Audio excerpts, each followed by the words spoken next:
حضرت حامد لفاف رحمۃ اللہ تعالی علیہ اور فرماتے ہیں اللہ رب العزت جب کسی شخص کی ہلاکت کا ارادہ کر لے تو اسے 3 کاموں میں مبتلا کر دیتا ہے. دنیا میں رہ کر اسے 3 طرح کے امور میں اللہ مصروف کر دیتا ہے، سزا دیتا ہے اسے جس کی ہلاکت کا اللہ نے ارادہ کر لیا ہو. ان میں سے پہلی چیز آپ فرماتے ہیں کہ اللہ اسے علم تو دیتا ہے لیکن اس سے عمل چھین لیتا ہے. علم اس کے پاس بہت زیادہ ہے، کتابوں کا، ورقوں کا، صفحات کا، نکات کا بڑا عالم ہوتا ہے، لیکن عمل کے معاملے میں وہ بندہ بالکل خالی دامن ہوتا ہے، تہی دامن ہوتا ہے کہ اس کے پاس عمل نہیں ہوتا. علم ساری کتابوں کا رکھ لیتا ہے. تو یہ بھی انسان کی ہلاکت کی علامت ہے کہ علم ہونے کے باوجود کوئی شخص وہ عمل سے خالی ہو، یہ ہلاکت اور رسوائی کی علامت ہے.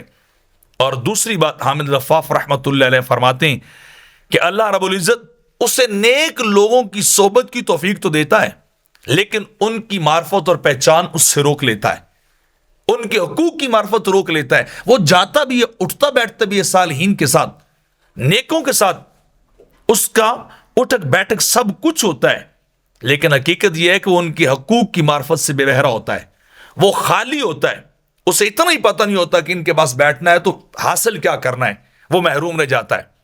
اور تیسری بات آپ فرماتے ہیں کہ ایسے شخص پر اللہ اطاعت کا دروازہ بھی کھول دیتا ہے لیکن اس سے خلوص لے لیتا ہے، خلوص کی دولت، للہیت کی دولت اللہ چھین لیتا ہے. اعمال بڑے کرتا ہے لیکن اعمال میں اخلاص نہیں ہوتا، اعمال میں دکھلاوا اور ریاکاری ہوتی. تو اللہ جب کسی کو ہلاک کرنا چاہے تو اس طریقے سے بھی کر دیتا ہے، اطاعت بھی کروائے گا لیکن استغفر اللہ علیہ باللہ کہ اطاعت خلوص اور اخلاص سے خالی ہوگی.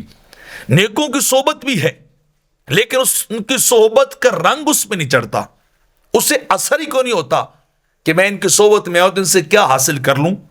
یا پھر یہ کہ علم بھی ہوتا اس کے پاس، پڑھنے کے باوجود وہ بندہ بے عمل ہوتا ہے، عمل سے خالی ہوتا ہے، کسی طرح اس کو عمل نصیب نہیں ہوتا. تو یہ ہلاکت کی علامات ہیں. اللہ سے پناہ مانگے کہ اللہ اگر اطاعت کی توفیق دے تو خلوص بھی مانگ لیا کرے، اگر اللہ نیکوں کے پاس بٹھائے تو ان کے سے عمال بھی عطا کر دے، علم کا نور دے تو عمل کی روشنی بھی عطا کرے. یہ اللہ سے بندہ مانگتا رہے.